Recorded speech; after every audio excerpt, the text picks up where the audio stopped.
from Mance. I'm all for the cute little things like Baby Yoda. Words that were uttered by one of the team already in the Zoom room for this midweek drive extravaganza. Could it have been our soft as a marshmallow, Stay Puft person, Robin Pierce? I don't know. Could it have been our awesomely talented, there is no better person at doing Black Canary in cosplay than Gwyneth Griffiths? Well, I don't know. We might find out. I'll leave that hanging for the moment there.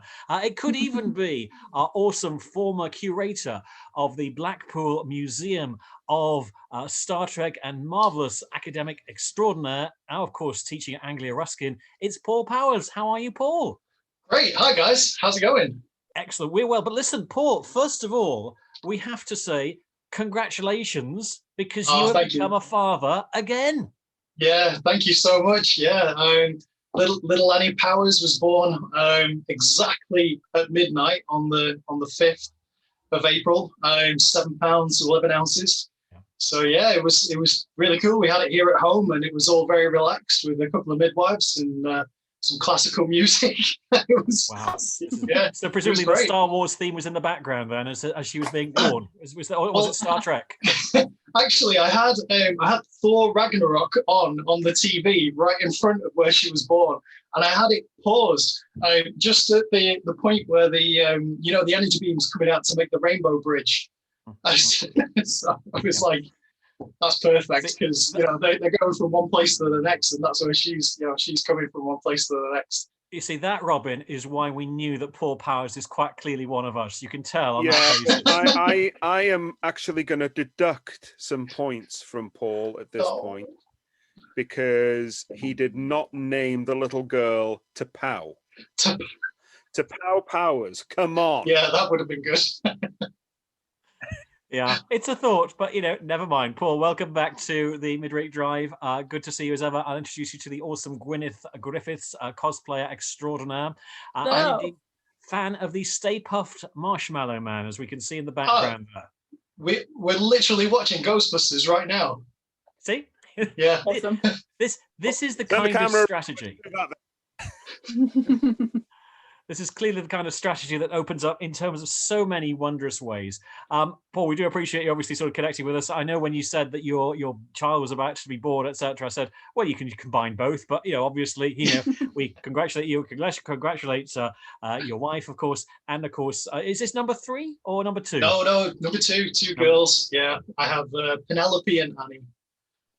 Penelope, which is wondrous. That's great.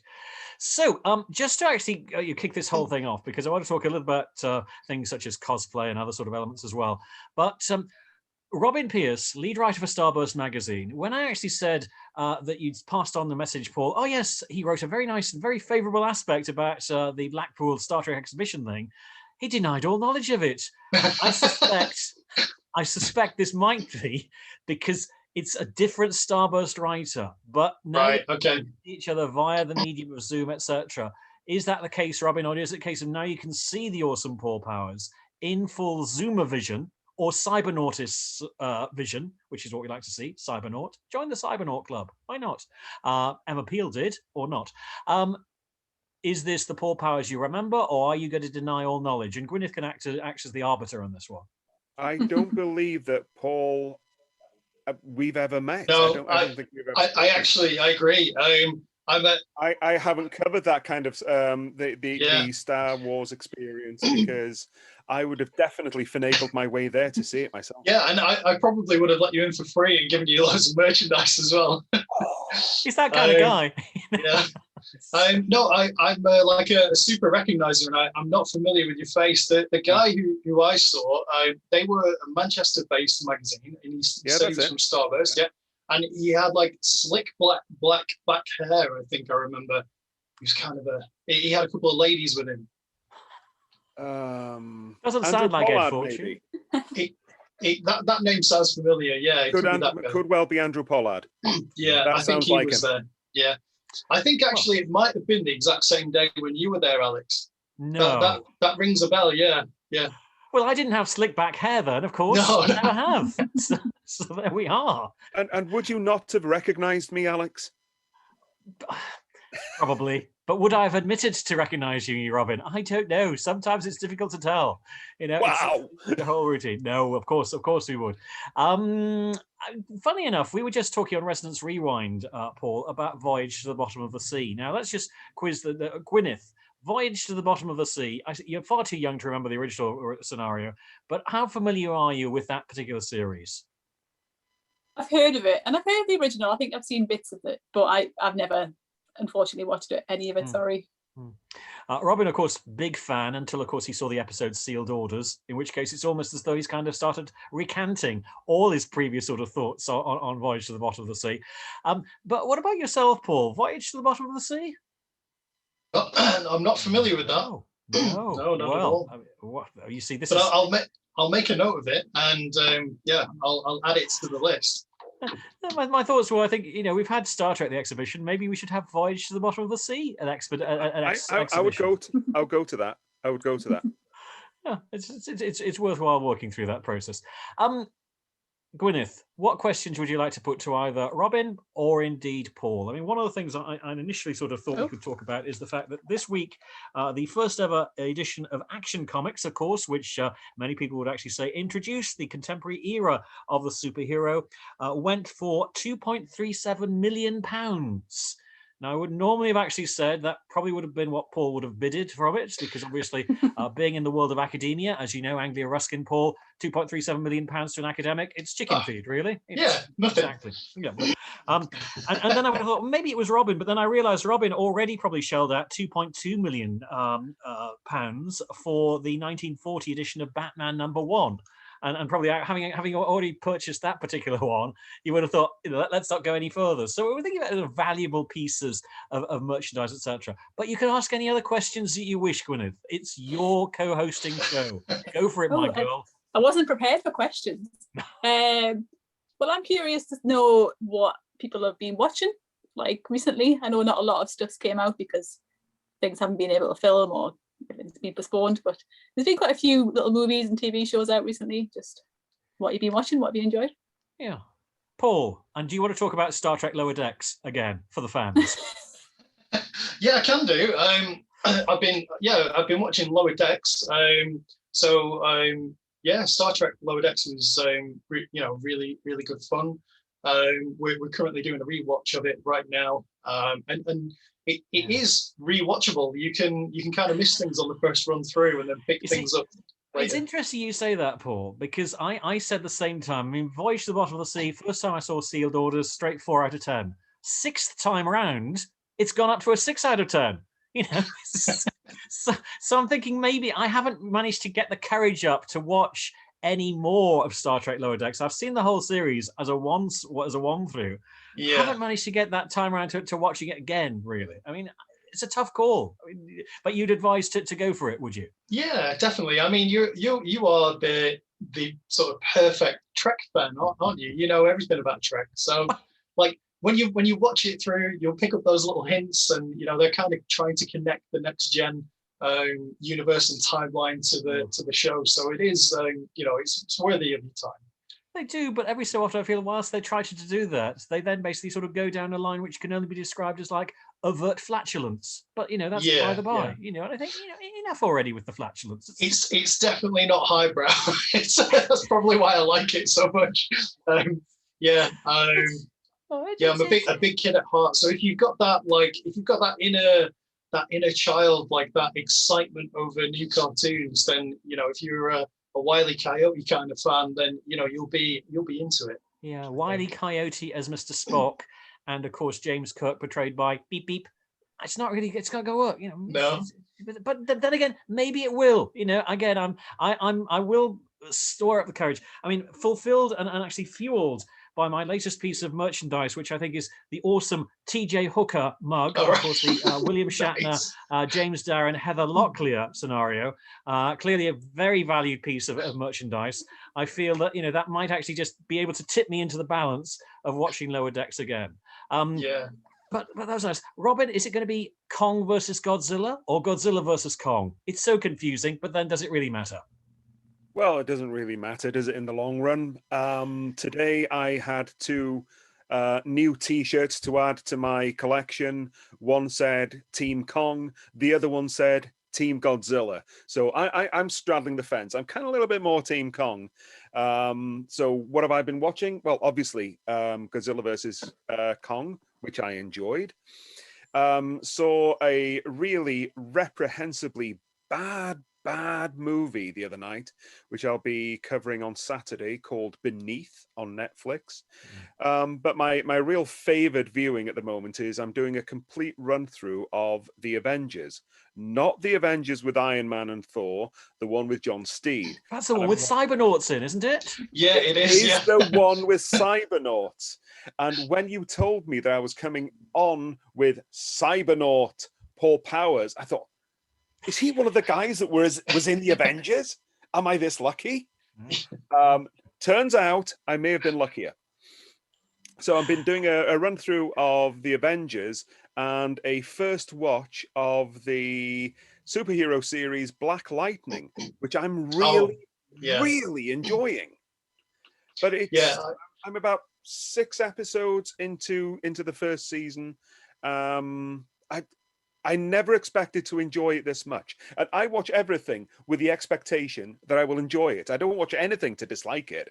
But this is way surpassed most of what that particular team has done with the Arrowverse. I mean, how on earth do you slow the Flash down that much? It just turned into the Iris Barry Glower hour. So I gave up after about 6 years. So that's pretty much what I've been watching. Yeah, but Black Lightning was really good. I watched most of the first season of that, maybe all of the first season, but it was a while ago when it came on, wasn't it? There's so much that's foretold in it. The whole BLM movement, rioting. I mean, everything that happened last summer seems to have been foretold in season 1 of Black Lightning. And rather than it be all sort of skewed one way, you have, both the heroes and the villains are black. But the main villain, now, if I've got this correct, if I haven't, Alex, please edit this out. The main villain is a white guy playing a black guy who's an albino. Am I right there?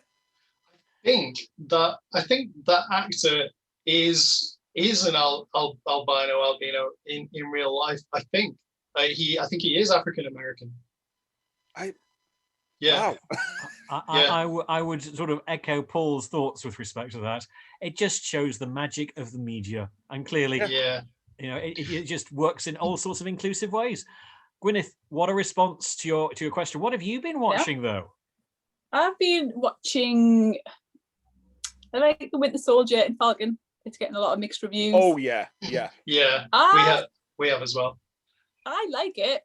I do agree that it's more of a movie than a TV show. It's not quite working as a TV show, but I love Marvel. It's hard for me not to enjoy it. There we go. Yeah, I'm a fanboy. I can't say anything negative about it. Exactly. Apart from I hate that new Captain America. That's the point of him. Played by Kurt Russell's son, isn't he? Yeah. Is it? Yeah. Now, I like Falcon and Winter Soldier, but I don't love it as much as I loved WandaVision for some reason. Yeah. I agree. WandaVision just worked, and it was something fresh and new, and I loved it. Yeah. I'll be doing a cosplay from that. Yeah, WandaVision totally took me by surprise, like the way they set it up. And I've been recently catching up with the Dick Van Dyke Show on Amazon, Amazon Prime. So I was really enjoying that black and white, that first episode. Harking back to Dick Van Dyke. That's a clear deep dive, as we like to say, a deep dive. Did I just hear Gwyneth say that she was going to cosplay from WandaVision? She throws these nuggets in. I cannot wait to see Gwyneth as the Vision. How did you know? Yeah, maybe friends are doing the Halloween versions just for fun, because I quite like the throwback to the retro costumes of the comics. So yeah, that was the best. I'm glad that they did that. That was a really good inclusion. Definitely. So Gwyneth, how has it been for your good soul since last we spoke?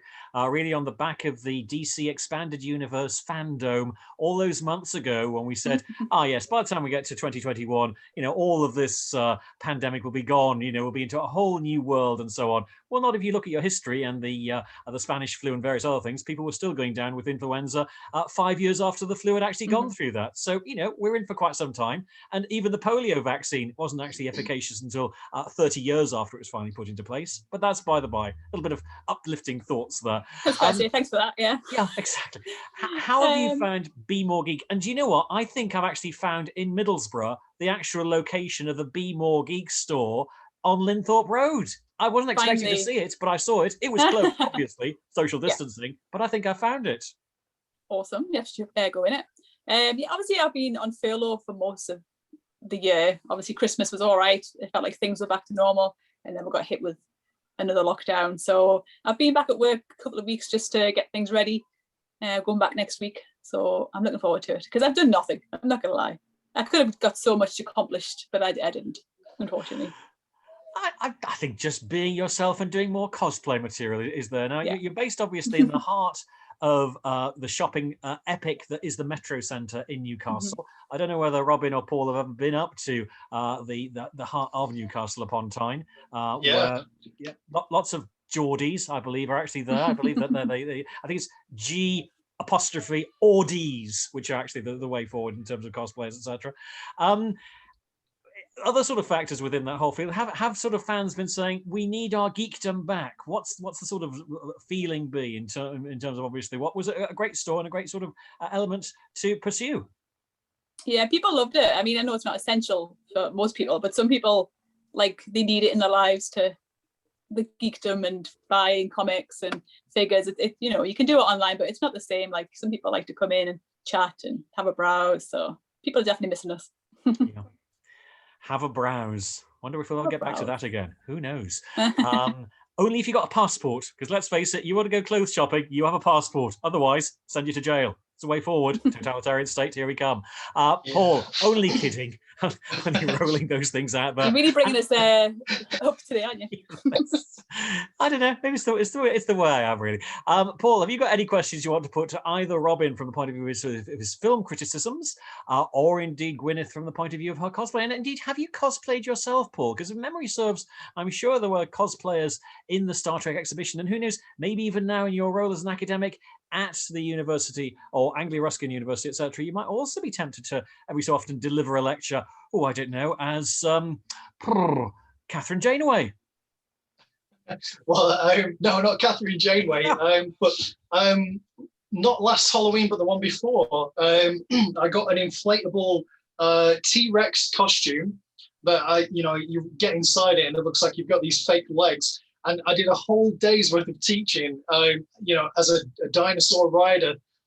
So that was the closest I came. And then obviously at the Star Trek exhibition, I used to have to walk around in the captain's top every now and then, especially when there was you hated that, didn't you? You hated it.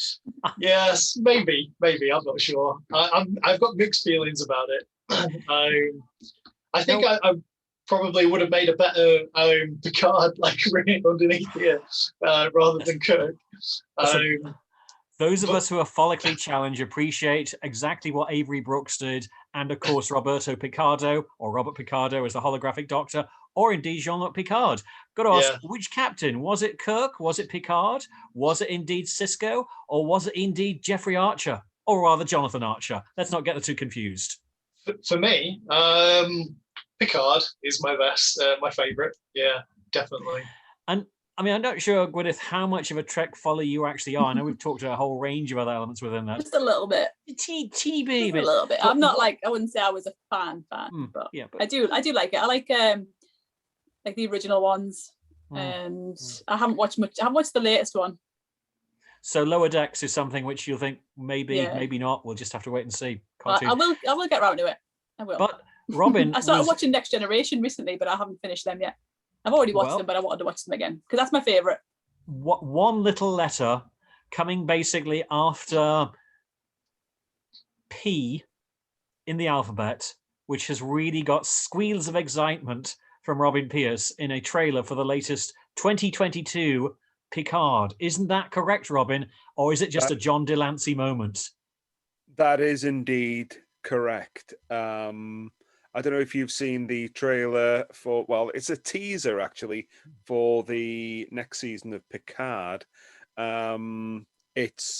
It tells you absolutely nothing, but it still manages to tell you everything you need to know. The ultimate paradox. It tells you nothing, it's a work and it tells of you art. everything. Yeah. It's the in my estimation, despite being a huge Trekkie, it's the perfect trailer. It's what trailers should do.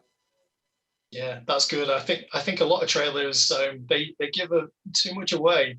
Have you seen the new Mortal Kombat trailer? Yeah, that's just everything, isn't it? I have. I think the worst trailer I ever saw was for Alien Prometheus, where if you went to see the film, you realized that the trailer was actually most of the high points of the film, even in their proper chronological order. Yeah, terrible. I have a soft spot for that film. I'm a massive Alien Universe fan.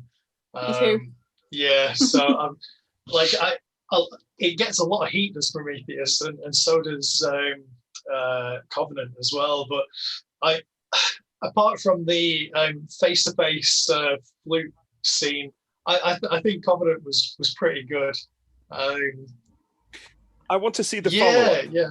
I want to see where they go, because that should lead to what led to Alien and Aliens, I reckon. I think the whoever wrote it, they write these characters, and like if you or I, like we know, like if we're going to go onto a foreign body, like a foreign planet, you're going to wear a helmet. You're not just going to sit back and have a brew on a strange log in a strange land, like, because you don't know what's floating around. So I think that the scenario of how they got infected. Every time I go to Newcastle, I say exactly the same thing. Yeah. It's not for nothing when I was speaking to the director of LNER, London North Eastern Railways, and we were talking about exotic faraway lands, and Newcastle was mentioned several times. The last time I went to Newcastle was about, I think it was two years ago, and myself and my wife and my two Spanish friends, they came over from Malaga, and we did a UK tour. So we set off from Blackpool or from Lytham, and then we went to the Lake District and went to the Lake District Distillery, and then we drove over to Newcastle, and then we spent the night there in the EasyJet Hotel, which was terrible. But the bars around that area were really, really good. We found an awesome rum bar, and then we went from there to Edinburgh, and we spent the night there, and then we went from there to Glasgow, and we spent New Year's Eve there, which was a bit of a dodgy thing to perhaps try, but we had the best time ever. It was great. Halcyon days. These days, of course, you'd be arrested by the time you cross the border for that kind of shameless kind of exposition and so on. I need to ask you, Paul, again, this is possibly on Robin's behalf, who I know is a massive Gaijin fan, I believe, in terms of your love for Godzilla and various other sort of systems from that point of view. Is that a Godzilla poster you've got in the background? It is, yeah. Let me just tip this up a little bit. Wow. That's cool. There. I mean, and now Robin is going to attempt to actually sort of raise the stakes even higher by actually bringing out. Wow. What do we see there, Robin? Well, Godzilla himself splashing in the water. I want to ask you, Robin. I recently rewatched the Matthew Broderick effort, and I think that says it all. But I couldn't even get to the end, really. I got to as far as when it was starting to rain, and then they found the eggs in the stadium, and I was like, "Oh, babe, should we just turn this off? It's so long and nothing's happening in this film." It's not the kind of movie you'd want your daughter to be born to, would it? Really? No. I mean, go Thor Ragnarok at any time, really.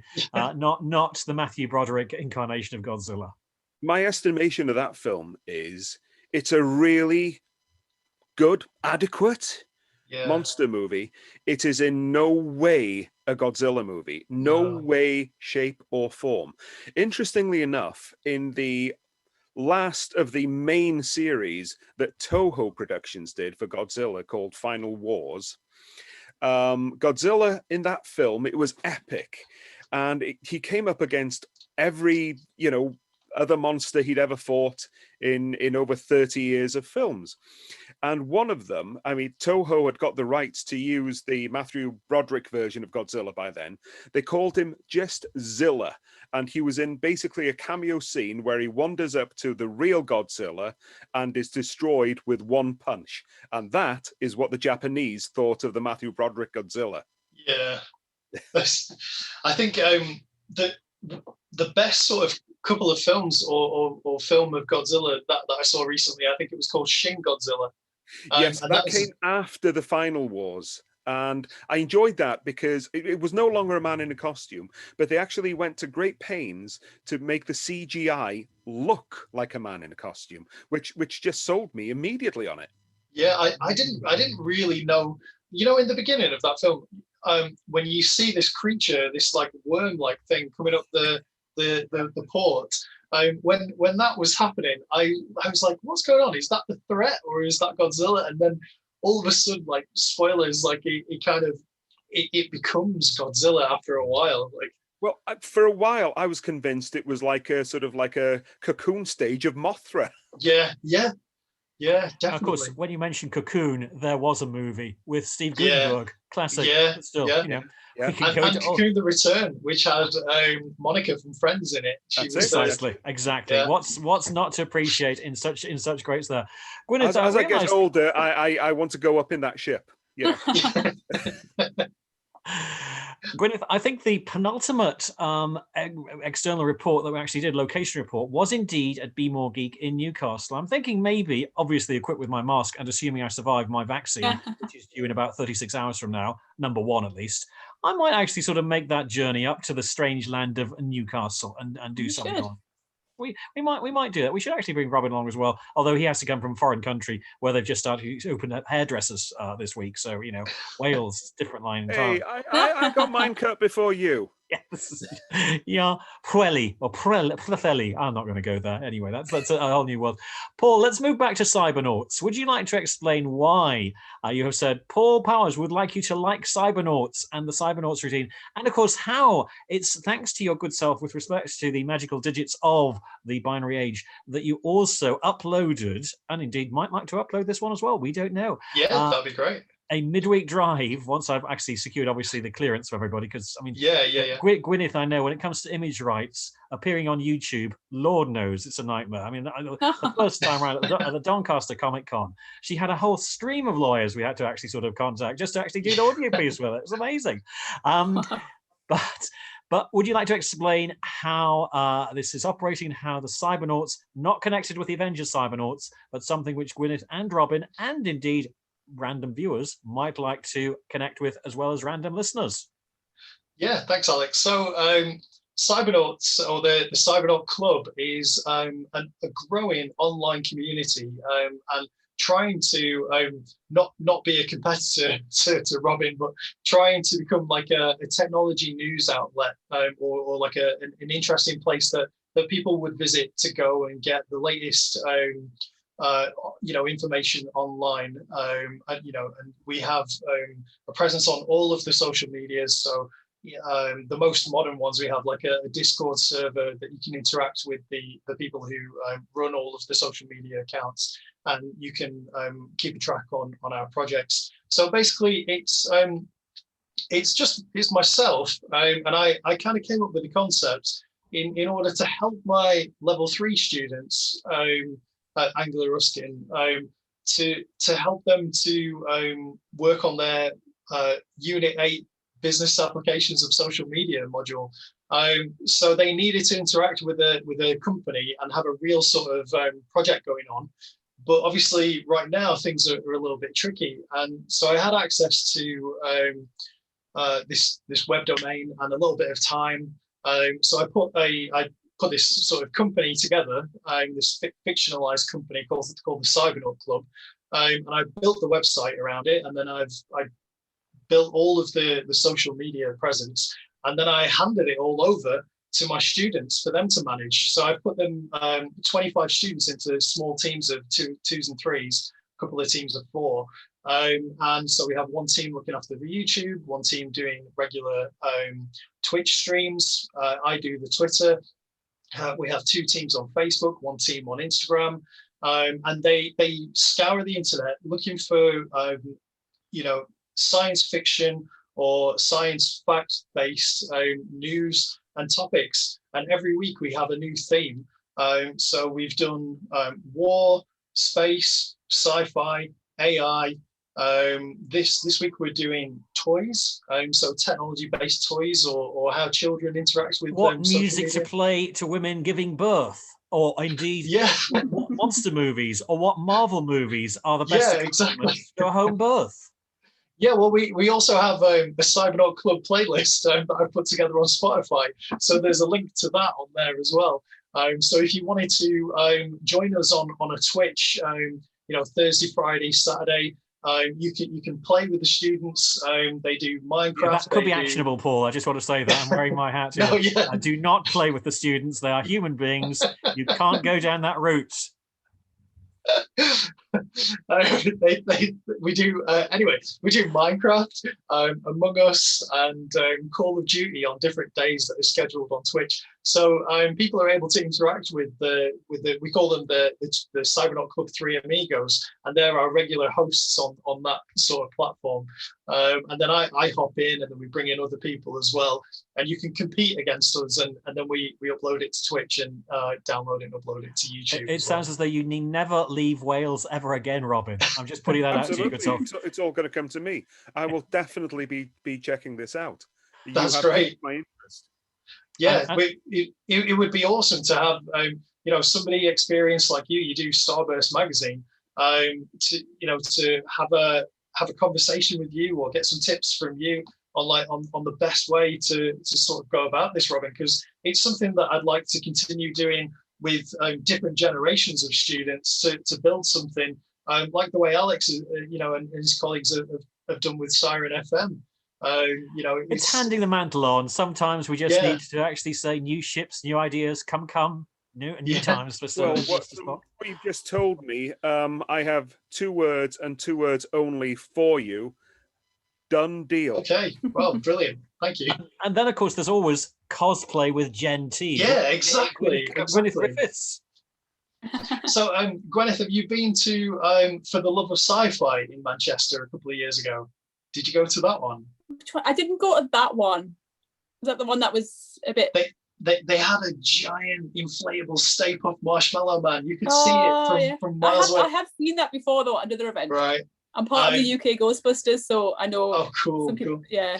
I've got loads of pictures of that. I'll send them to you. I'll if you share your details after this, I'll send you all the pictures from that expo. She is part of UK Ghostbusters, so obviously, Robin, that's one of the reasons she has. Like official, legit. Yeah. Wow. So what do you think of the?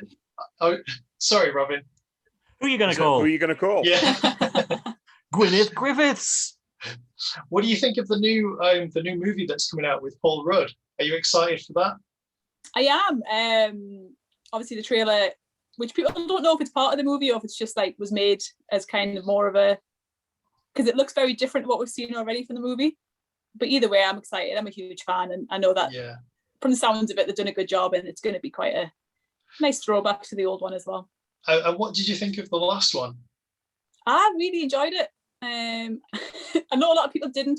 My thing was people thought it was Ghostbusters 3 when it wasn't. It was just a reboot, a completely different part of the franchise, and I think they did a good job. It was a fun film. Not as good as original. I think it was fun, but some of the scenes they felt. I don't know if you remember, like after you watch Anchorman, and then like at the end of the film they have all the outtakes where they do loads of different checks of different lines to see what works and what doesn't. Some of the actual film of that, with the scene in the lab with Melissa McCarthy, it felt like they were just doing that, like they were ad-libbing. There was no sort of script for that part, and it didn't feel like it flowed very well.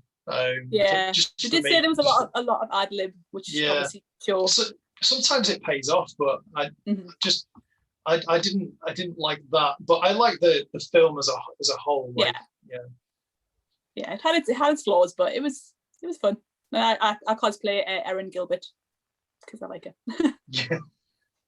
I think it's more a case of Erin Gilbert cosplays yourself, Gwyneth, but that's mine entirely.